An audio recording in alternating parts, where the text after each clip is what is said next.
This isn't in any order. We're not trying to predict the biggest bombs. We just get a point if this movie loses money. And so this one was actually really hard because there's a lot of movies that I think like, oh, there's going to be an audience for this, like Death Wish. You know, the Second Amendment people will go see that. Can I just go first? Okay, because you go first. I went first last time. I'm gonna cheat here. Oh, you I'm can't gonna cheat. pick one. Selfie Dad. How is that cheating? Cause Selfie Dad it's obviously not gonna make any fucking money. Listen to this. Okay, Selfie Dad.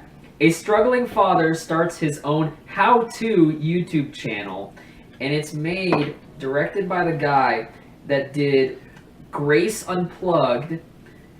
Oh God, it's all like these like terrible Christian movies that like maybe some people will watch if you're in the know. Look, this movie has Shonda Pierce in it. What was the budget? That was the main thing I took into consideration was budget. I don't think that. I just don't see it having a big marketing budget. Let me see. Selfie Dad budget. I cannot believe I'm looking this up. Selfie if I Dad. die, somebody's gonna look through my phone and they're gonna find out.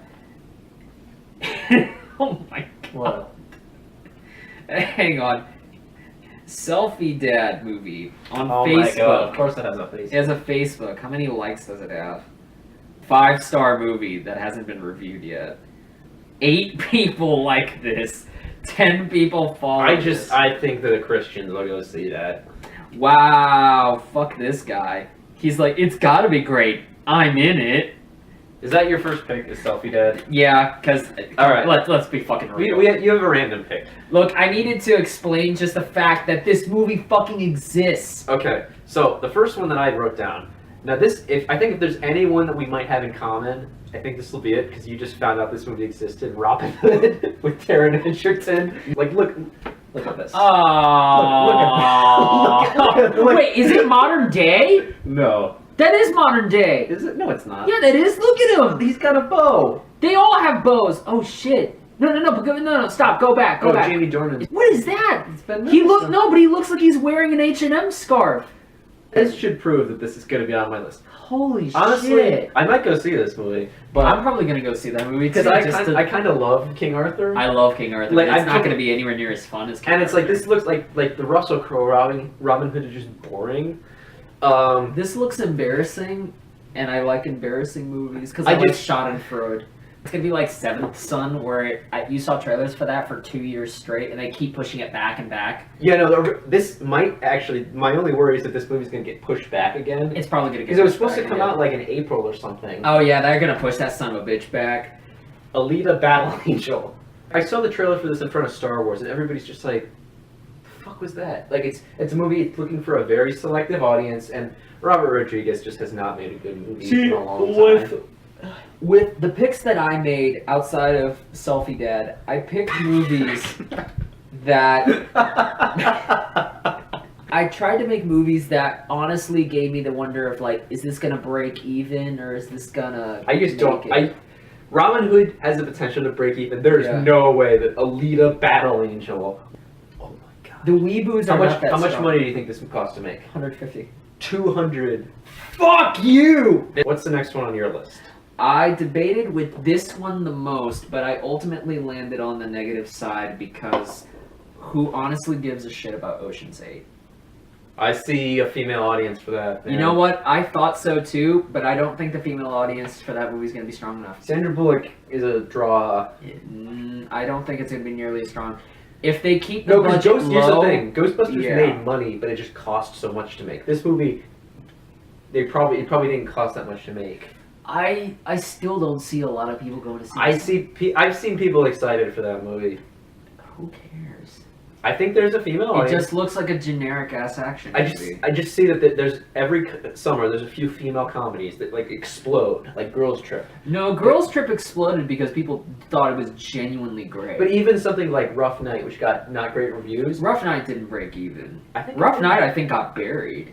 Because it was like Rough Night and But, Girls like, Trip the same I see week. something like more like if you're looking for like an action comedy, like something like The Heat, which like made a lot of money.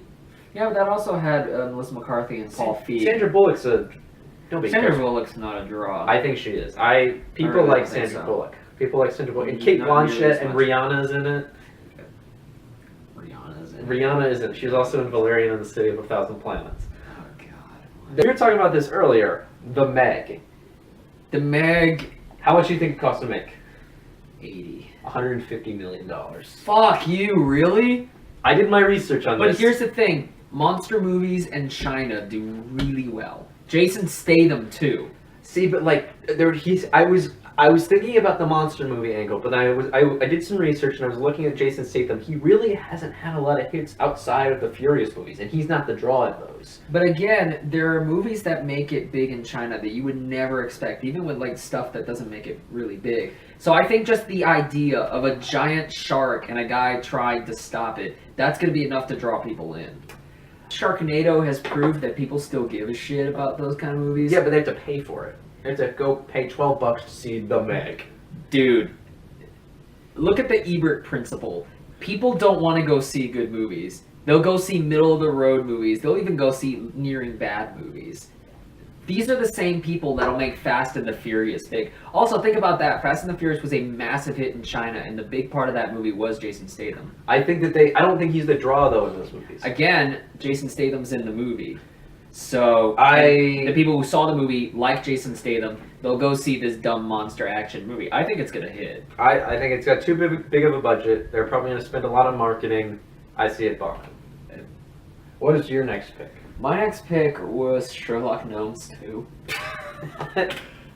Maybe. I'm putting this one because I just think that the premise itself is just going to be like, kids don't care about this detective gnome. They don't care movie. about... I had a kid when I was working over with somebody's like, "Sir, when does the Garden Gnome Sherlock Gnomes movie come out?" I'm like, "I don't know, kid. Go see Star Wars or Thor or something. Go see a good movie." Well, that kid's gonna be like dead from huffing paint in 6 months anyway, so you don't have to worry about him watching that movie. But his family will go to honor his spirit. I like Vegas. I like gambling, and so this is my double down. This is the one that I think I could see this bombing partially because it's coming out in a month, but there's a lot of other stuff coming out.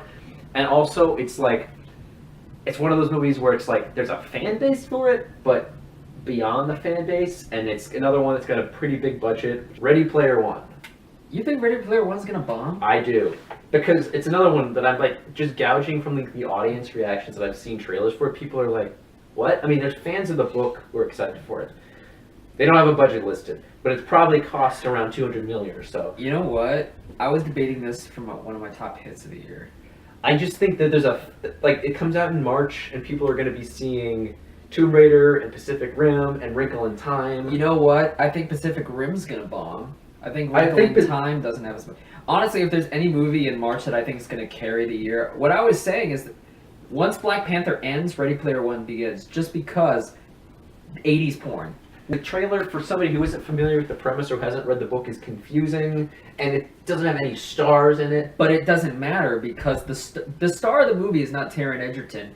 The star of the movie is Mario, Gremlins, The Iron Giant. Those are the stars of the movie. That's why people will go see it, because it's a thing that they know. And it's also Spielberg. No, BFG fucking bombed. Yeah, but BFG never had a shot because it was a Roald Dahl movie that was quiet. Spielberg isn't like a guaranteed box office hit anymore. Spielberg did well with The Post.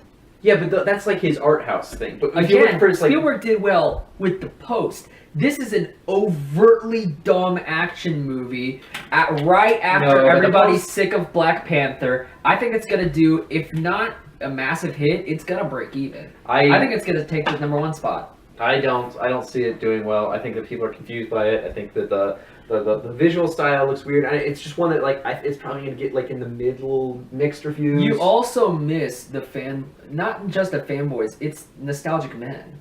I don't know what the budget is, but in general, it's like this movie has to make a fair amount to break even. But they've been marketing it for a long time, and whenever you see the most anticipated movies list on the most generic sites, Ready Player One is always on there. Not on there.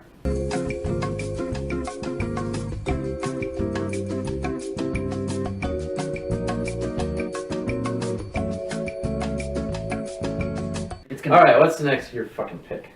Overboard. Oh, that's like a comic? The Anna Faris Eugenio Derbez remake. I thought, here's the thing, I have a hard time putting, like, because I never know which comedy's gonna bomb. Like, I considered putting something like Game Night on there, but it's like, that'll probably break even. I just, who gives a shit? Yeah, but there's genuinely who gives. But there's like movies that like you're like who gives a shit that end up doing well. Who's in Overboard? Anna Faris and Eugenio Derbez. Eugenio Derbez might carry that movie over the top, but to be honest with you, I think it's one of those movies that's a remake of an old thing, and that property itself, people are just like, who cares? How much do these movies cost to make? They probably cost like $20 million to make. If it does like decently its opening weekend, and it gets, I could see it. Like I just think there's other things around. I think it comes out in April, and I think there are other things that are going to bury it. What else is in April though? This carryovers from March. All right, my last pick. This is another one that I just don't see anybody giving a shit about. The Girl in the Spider's Web, which is the new Girl with the Dragon Tattoo movie. You know what? Yeah, I don't give a shit because about that. It's not the same cast. They recast it. Claire Foy is now in the Rooney Mara role.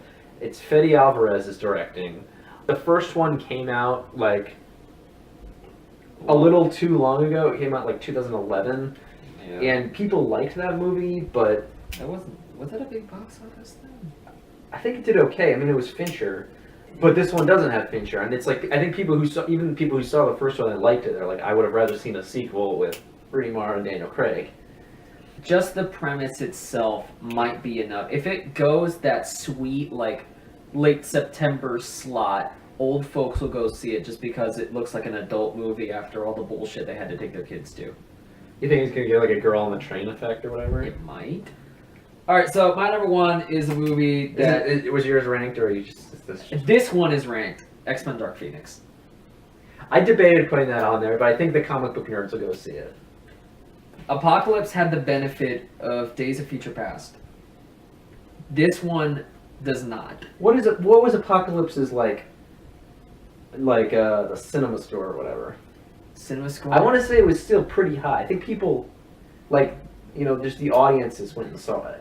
The audiences went to go see it because they were excited about the end of the trilogy. Trilogies are always the thing.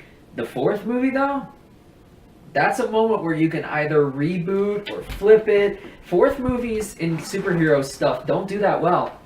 You notice they never really get to that point with superhero movies. So with Dark Phoenix, I really think this is just kind of, they spent too much money on it. It's kind of an obligation to put it out. Did you have a budget for it? I don't. But I also think with the shakeup at Fox, Disney's trying to just push out the X-Men shit that they can and just kind of I think they can afford to bury it because that's not their bag anymore. I went into this video really excited. Now I just kind of look at this year like, fuck me. So I have to watch this shit. We have 15 picks. So if I think it's really going to depend on our bombs because like we have enough similar ones on the best list. God, movies are draining. You know, that's the conclusion for this video. Movies tire us the fuck out.